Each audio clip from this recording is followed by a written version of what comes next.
இந்த ஜாதகக்காரருக்கு 5ஆம் வீடு நீச்சம் அடைஞ்சிருக்கு. என்னதான் பரிகாரம் பண்ணாலும் குழந்தை பிறக்க வாய்ப்பே கிடையாது.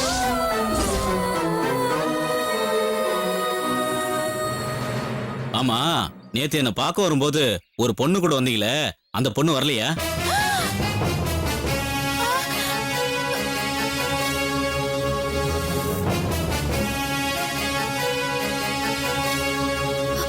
ஐயோ ஜோசியர் அங்கிள், இன்னொரு வாட்டி நல்லா பார்த்து செக் பண்ணி சொல்லுங்களேன். எங்க அன்னைக்கு குழந்தை பிறக்க வாய்ப்பு இருக்கான்னு.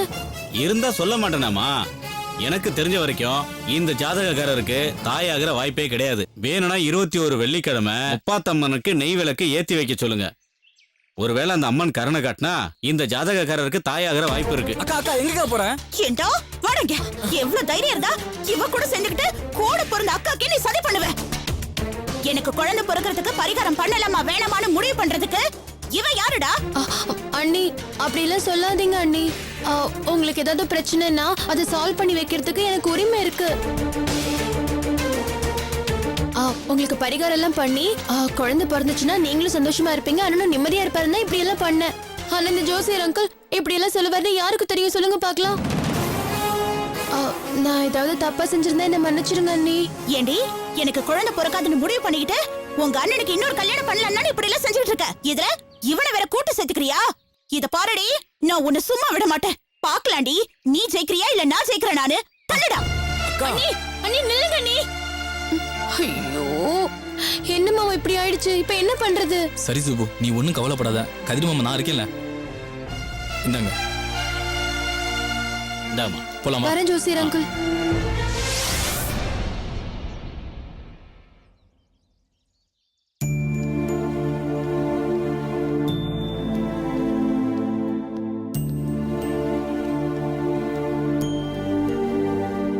காயத்ரி, அம்மா காயத்ரி, கொஞ்சம் நில்லுமா. உங்ககிட்ட கொஞ்சம் பேசணும், அங்க வந்து உட்காருமா. பரவாயில்ல சொல்லுங்க. நான் ஓப்பனாவே சொல்லிடுறேனே. ஒன்னு எங்க அம்மா கூட்டிட்டு வந்து இந்த பொண்ணு இந்த வீட்டுல தான் தங்குவான்னு சொன்னப்பவும் சரி, அதுக்கு முன்னால சூர்யா வீட்டுக்கு வந்து உனக்காக நியாயம் கேட்டப்பவும் சரி, உன்னை எங்க யாருக்குமே பிடிக்கல. ஆனா கொஞ்சம் கொஞ்சமா இப்ப நீ எங்க மனசை மாத்திட்டேம்மா.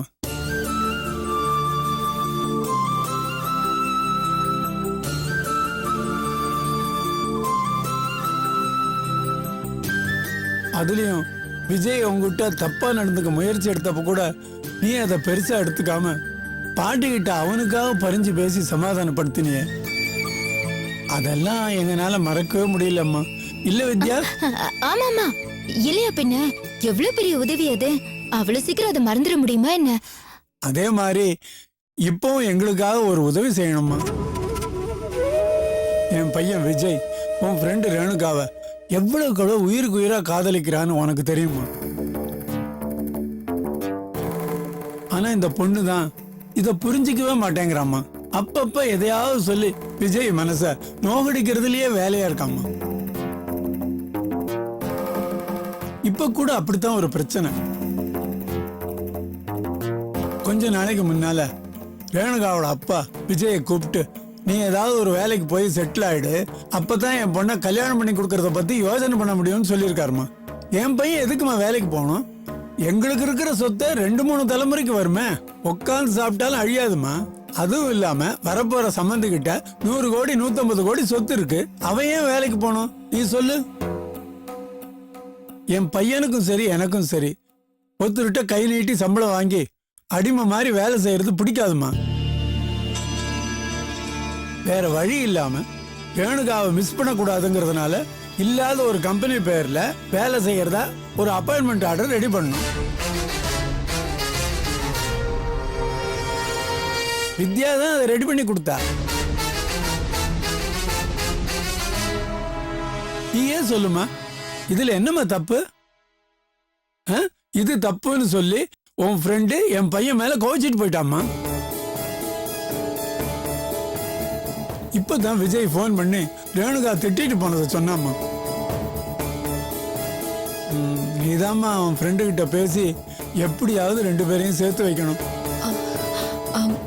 சாரிங்க, எனக்கு என்னமோ ரேணுகாவோட அப்பா சொன்னதுல தப்பு இருக்கிறதா தோணல. ஒரு பொண்ணோ ஆணோ அவங்க வளர்ந்து தனக்கு வரப்போற கணவனோ மனைவியோ எப்படி இருப்பாங்கன்னு யோசிக்கிறதுக்கு முன்னாடியே தன்னோட குழந்தைங்களுக்கு வரப்போற வாழ்க்கை துணை எப்படி இருக்கணும்னு கனவு காண ஆரம்பிச்சிடுவாங்க. அப்படி இருக்கும்போது ரேணுகாவோட அப்பா சொன்னதுல தப்பு இருக்கிறதா எனக்கு தோணல. நிறுத்து என்ன விட்டா பேசிட்டே போறேன். யாரும் இங்க உங்ககிட்ட அட்வைஸ் கேட்க வரல. ரேணுகா கிட்ட விஜய்க்காக பேச முடியுமா முடியாதா அதை மட்டும் சொல்லு. சாரிங்க, என்னால முடியாது. அப்படியே பேசினாலும் ரேணுகா கேட்க மாட்டா. என்னை மன்னிச்சிருங்க. போ நீ பேசலன்னு இந்த கல்யாணத்தை நடத்த முடியாதா? இது எப்படி நடத்தணும்னு எனக்கு தெரியும். என்னப்பா இந்த காயத்ரி நம்ம வீட்ல இருந்து நமக்கே அட்வைஸ் சொல்லிட்டு போறா? இருக்கட்டும் எங்க போயிட போற? சந்தர்ப்பம் வரும், அப்ப பாத்துக்கலாம்.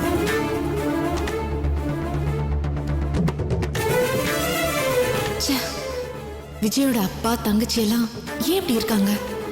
இதையெல்லாம் பார்த்தா விஜய் ரேணுகாவை உண்மையா லவ் பண்ற மாதிரி தெரியலையே. ச்சே, எல்லாம் இந்த பணம் படுத்துற பாடு. பணம் இருந்தாலும் பிரச்சனை, இல்லைனாலும் பிரச்சனை. எப்படியோ ரேணுகா நல்லா இருக்கணும், அவளுக்கு எந்த பிரச்சனையும் வந்துடக்கூடாது. கடவுளே, நீதான் அவளுக்கு துணையா இருக்கணும்.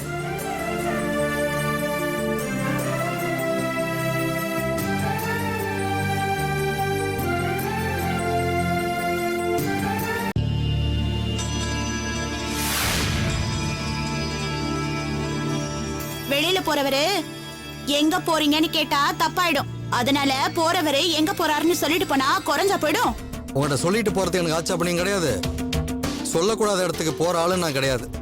உங்ககிட்ட நல்லதும் பேச முடியல, கெட்டதும் பேச முடியல. எது பேசினாலும் தான் சண்டையா மாத்திடுறிய. அதான் பேசினா வம்புன்னு பேசாம புறப்பட்டேன். பேச்செல்லாம் என்னமோ நல்லாதான் இருக்கு, ஆனா நடத்ததான் சரியில்லை. பேசினா வம்பு வரும் தான் நான் பேசாம போறேன். அப்பவும் கொக்கி போட்டு இழுத்தா நான் என்ன பண்ண முடியும்? வர வர ஏன்டா வீட்டுக்கு வரேன் இருக்கு. வராதீங்க, ஏன் வரீங்க? அதான் உங்க தங்கச்சி உங்களுக்கு இன்னொரு கல்யாணம் பண்ணலான்னு பிளான் பண்ணிட்டு இருக்கால, அங்க போயிடுங்க. ஏய், என்ன வளர்ற? என் தங்கச்சி எனக்கு ரெண்டாவது கல்யாணம் பண்ணிக்க பிளான் பண்றாளா? ஏன் உங்களுக்கு எதுவுமே தெரியாதோ? ராணி வேண்டாம், அனாவசியமா என்ன கோவப்படுத்தாத. அப்புறம் நான் என்ன பண்ணுவேன்னு எனக்கே தெரியாது. ஏன் குத்தம் உள்ள நெஞ்சு குறுக்குறுக்குதோ? அப்படியே உண்மையை சொன்னதும் மூக்கு மேல கோவம் பொத்துக்கிட்டு வருது. சுப்பு, இங்க வா. உங்க அண்ணி என்னவோ சொல்றாள, அதெல்லாம் நிஜமா?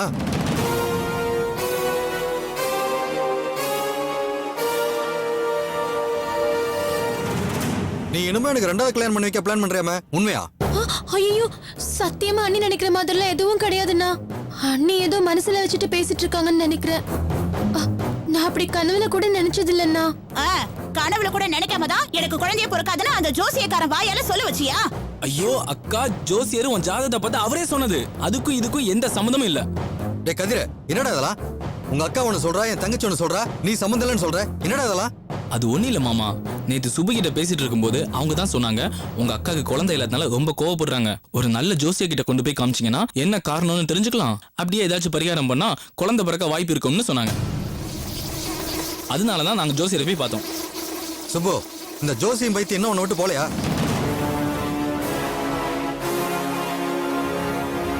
ஏராணி, ஜோசியம் பாக்கறனால என்ன தப்பு? ஜோசியம் பார்த்தது தப்பு இல்லங்க, ஆனா ஜோசியர் கிட்ட சொல்லி எனக்கு குழந்தை பொறுக்காதுன்னு இவ சொல்ல வச்சால, அதான் தப்பு. அதான் தம்பி அது மாதிரி எது இல்லைன்னு சொல்றான்ல, அப்பவும் நம்ப மாட்டியா? இத பாரு, ஏதாவது காரணம் காட்டி என் தங்கச்சி ஹாஸ்டலுக்கு அனுப்பலாம்னு நினைச்ச, அப்ப நான் மனுஷனா இருக்க மாட்டேன்.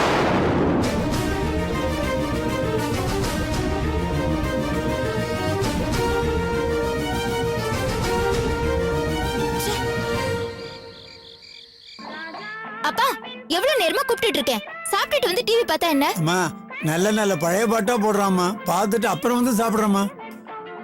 ஒண்ணு செய்ய, சாப்பாட்டு இங்கேயே கொண்டு கொடுத்துரு, நான் டிவி பார்த்துட்டே சாப்பிடுவேன்.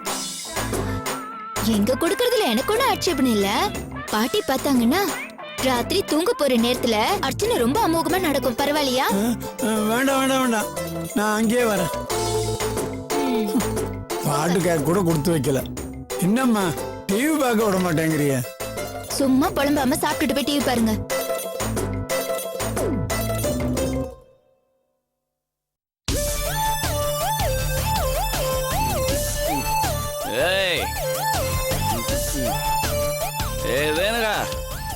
என்னையாடி தூக்கி எரிஞ்சிட்டு போயிட போறேப்பா. நீ எவ்வளவு தூரம் போற நானும் பாக்குறேன். ஏய் உன்னை விடமாட்டேன். ஏய் உன்னை விடமாட்டேன். ஏய் என்ன நீ இல்லைன்னா இந்த உலகத்துல வர பொண்ணு எல்லாம் நினைச்சிட்டு இருக்கியா? அப்பா விஜய் ஃபுல்லா குடிச்சிட்டு வந்திருக்கான் போல.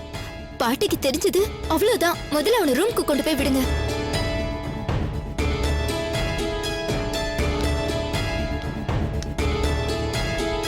சூப்பர் ஃபிகரை லவ் பண்ணி காட்டுறேன் பாக்குறியா? ஐயோ ஏன்டா அப்படி குடிச்சிட்டு திரியிற? முதல்ல உள்ளவா. அப்பா ரேணுகா என் கூட சண்டை போட்டப்பா, அதனால தாங்கிக்க முடியல. சரிடா, நான் ரேணுகாட்ட பேசுறேன். நீ வா, அமைதியா வா, உள்ள வாடா. ஓ நில்லுடா.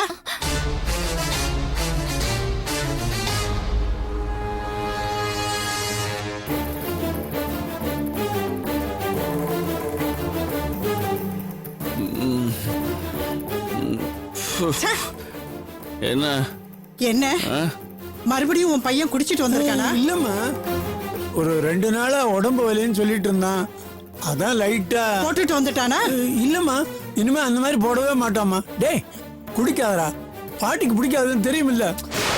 ஏன்பா பயப்படுறீங்க? இந்த பாரு பாட்டி, எனக்கு உடம்பெல்லாம் நல்லா தான் இருக்கு, மனசு தான் சரியில்லை.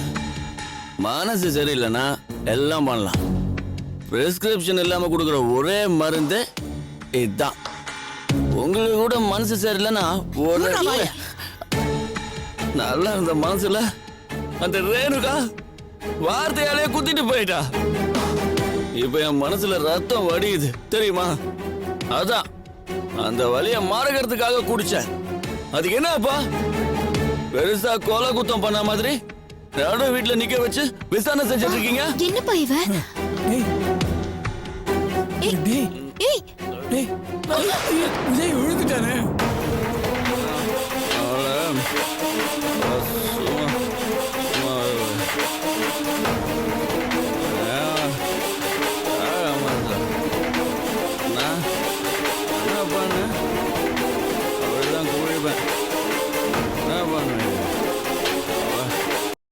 பாத்தியா எவ்வளவு தைரியம் இருந்தா குடிச்சிட்டு வந்து வீட்டுல விழுந்து கிடக்கிறதும் இல்லாம கேட்டா நான் என்ன கொலையா பண்ணிட்டேன்னு சொல்றான்.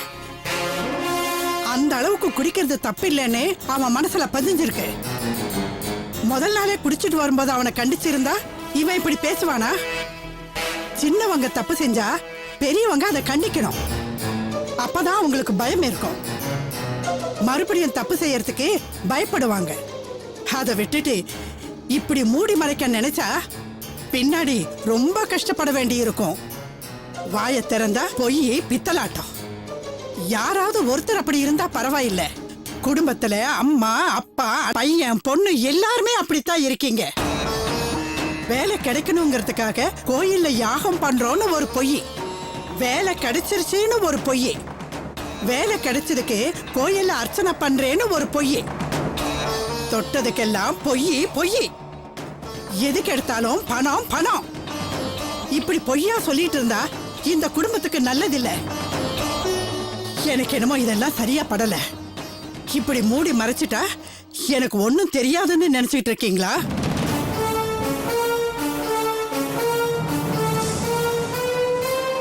ரேணுகா சொல்லிட்டு போனதை நானும் கேட்டுக்கிட்டு தான் இருந்தேன். இன்னும் இவனை இங்க வச்சிருந்தா நீங்க பண்ற அயோக்கியத்தனத்துக்கு நானும் உடந்தை ஆயிட்ட மாதிரி ஆயிடும். குடும்பத்தோட கிளம்புங்க. பாட்டி இனி ஒரு நிமிஷம் கூட இங்க யாரும் இருக்க கூடாது. போங்க வெளியே. அம்மா வாடி, நீங்க போங்கன்னு சொன்னா போயிடுமா? இது எங்க தாத்தா சம்பாதிச்ச வீடு, இங்க தான் இருப்போம். ஏய் அப்படியா? ம். இப்பவும் இந்த வீடு என் பேர்ல தான் இருக்கு. ஒண்ணு செய், நீ கோர்ட்ல கேஸ் போட்டு ஜெயிச்சு உன் பேர்ல எழுதிக்கோ. இப்ப வெளியே போ. பாட்டி என்ன பிரச்சனை இங்க? காயத்ரி, உனக்கு ஒண்ணும் தெரியாது. இவங்க மொத்த பேரும் சரியான ஏமாத்து கும்பல். ரேணுகா உன்னை என்ன எல்லாரையும் ஏமாத்திக்கிட்டு இருக்காங்க. சரிங்க பாட்டி, நீங்க சொல்ற மாதிரி இவங்கெல்லாம் ஏமாத்துக்காரங்களாவே இருக்கட்டும். அதுக்காக வீட்டை விட்டு வெளியே அனுப்பிட்டா ஒரே நாள்ல திருந்தி நல்லவங்களா மாறிடுவாங்களா? இல்ல இவங்க செஞ்ச தப்புக்கும் உங்களுக்கும் சம்மந்தம் இல்லைன்னு ஆயிடுமா?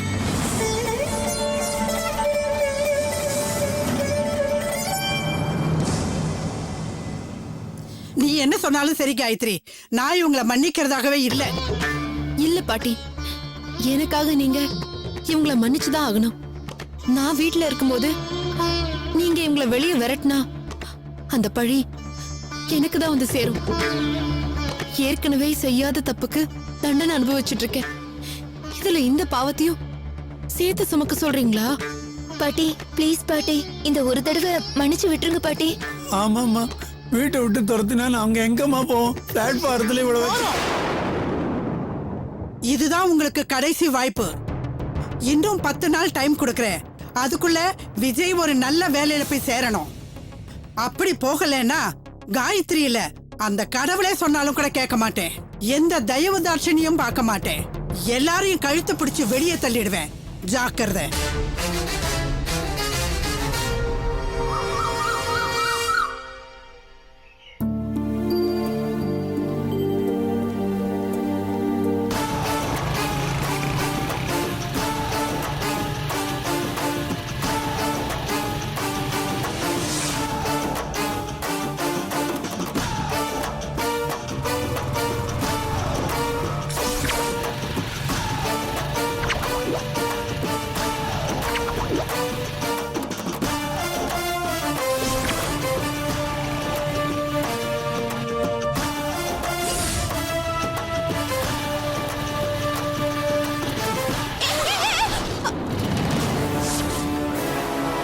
அக்கா என்னக்கா நீ கண்ணை மூடிட்டு நடந்து வரியா?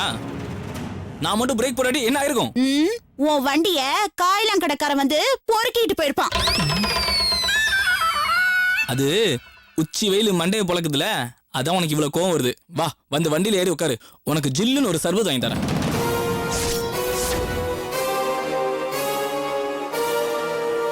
எனக்கு சர்பத்து வாங்கி தரது இருக்கட்டும். என்னடா இது? ஏய், என்னது இது? Chart paper, colour pencil, school படிக்கிற பையன் மாதிரி. யாருக்கு இதெல்லாம்? நம்ம சுப்புக்கு தான்க்கா. ஏதோ ப்ராஜெக்ட் பண்ணுமா, நம்ம ஊர்ல கிடைக்காது இல்ல, அதான் பக்கத்து ஊர்ல போய் வாங்கிட்டு வரேன். ஏண்டா அவளை வீட்டை விட்டு விரட்டுறதுக்கு ஒண்ணு வர சொன்னா நீ என்னடானா அவளுக்கு அடிமை வேலை செஞ்சுட்டு இருக்கியா? முன்ன சார்ட் பேப்பரா சார்ட் பேப்பரா வாங்குற? வேண்டாக்கா, ஏங்க கிழிக்கிற? சார்ட் வேண்டாக்கா, கலர் பென்சில் வேற. ச்சே, குறாத. அக்கா வேண்டாக்கா, நீ ரொம்ப கோவப்படுறக்கா. ஒண்ணு இல்லாத விஷயத்துக்கு ரொம்ப கோவப்படுற நீ. என்னடா ஒண்ணு இல்லாத விஷயம்? என் கூட பிறந்த தம்பி நீ என் எதிரிக்கு அடிமை வேலை பாத்துக்கிட்டு இருப்ப. அத பாத்துக்கிட்டு நான் சும்மா இருக்கணுமா? அக்கா, எனக்கு என்னமோ உனக்கு ரத்த கொதிப்பு இருக்குமா சந்தேகமா இருக்கு. முதல்ல ஒரு நல்ல டாக்டரை போய் பாரு. என்ன சொன்ன? டாக்டர் போய் பார்க்கணுமா? இத பாரு, எனக்கு இன்னொரு தடவை பிபி இருக்கு, டாக்டர் போய் பாரு, சக்கரை இருக்குன்னு சொன்னீங்க, அப்புறம் எனக்கு என்ன பண்ணுவேன்னு தெரியாது, குறுக்காரியா மாறிடுவேன். டாக்டர் பார்க்கணுமா? டாக்டர் நீ வீட்டு பக்கம் வா.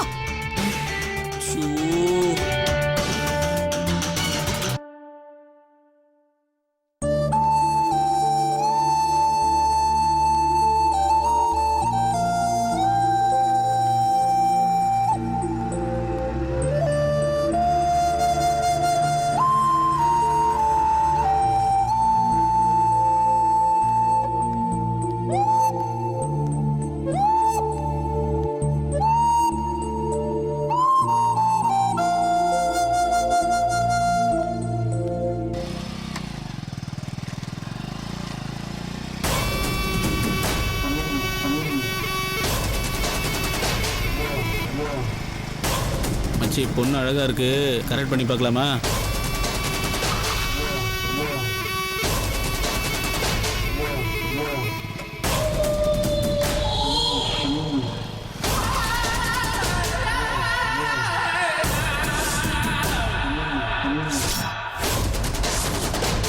ஹலோ, யார் நீங்க? என்ன வேணும் உங்களுக்கு?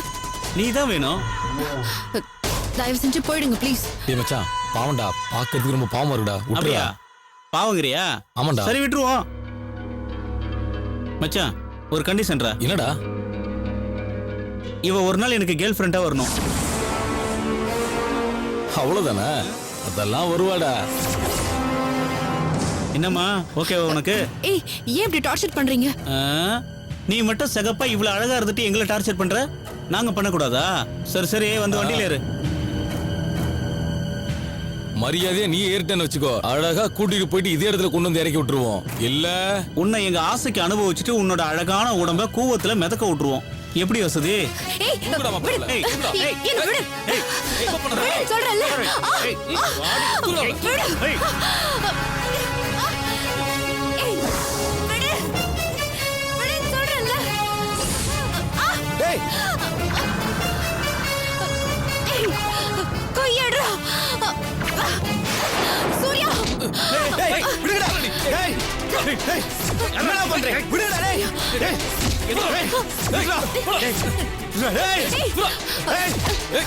சூர்யா சூர்யா சூர்யா வேணாம் சூர்யா, இவங்க மோசமான ஆளுங்க சூர்யா. ஆமாண்டா நாங்க மோசமானவங்க தான்.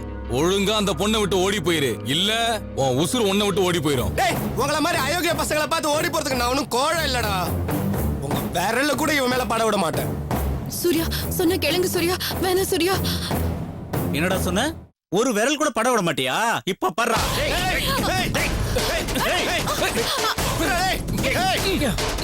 போடா.